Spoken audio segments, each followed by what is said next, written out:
It was a beautiful morning on the island of Sodor. Thomas the Tank Engine's blue face sparkled in the sunlight as he puffed happily along his branch line with Annie and Clarabelle. They must have known He was feeling very good with himself. Johann did not possess skill to city life and his downfall that either spoke English. From an April 1861 letter to her parents, Hello, Thomas, Thomas.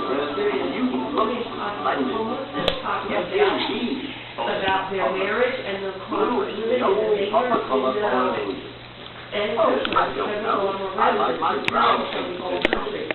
I've always been green. I wouldn't want to be so other color either. Well, anyway, Thomas, blue is the only color for a really useful engine. Everyone knows that. So, I mean, he does put in, like, what's happening with them, but what's also happening in Pittsburgh. Percy said no more. He just grinned with joy. Later, Thomas was resting when Percy arrived. A large hopper was loading his raincoat full of coal. Thomas was still being cheeky. Careful, he warned. Watch out for those silly cars. Go on, muttered the cars. And by the way, went on Thomas, those buses don't look very safe to me. The last load poured down. Help! Help! Cried Thomas. They or the mispronunciation in English of Percy was worried. He couldn't help laughing. Bowler. Thomas's smart blue paint was covered in coal dust from smoke box to bunker. Ha ha, chuckled Percy. You don't look really useful now, Thomas. You look really disgraceful. I'm not disgraceful, choked Thomas.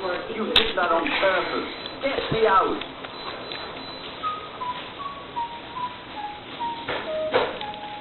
It took so long to clean Thomas because he wasn't in time for his next train. They had Rosie had to take out the flowers. Before Thomas with Annie to Clarabelle, they were most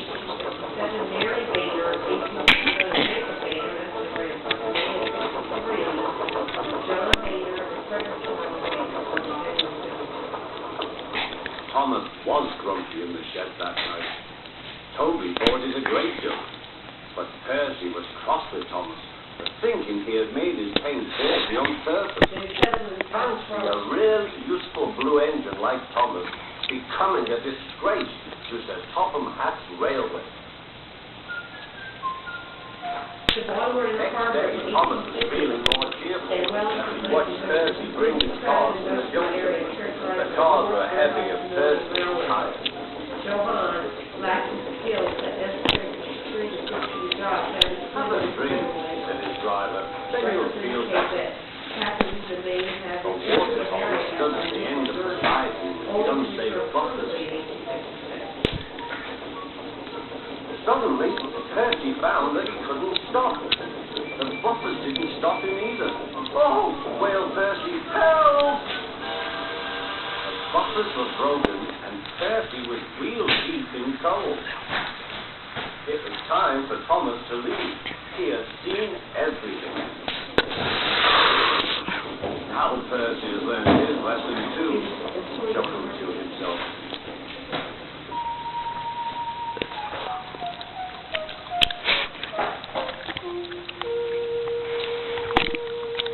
That night the two engines made up their quarrel.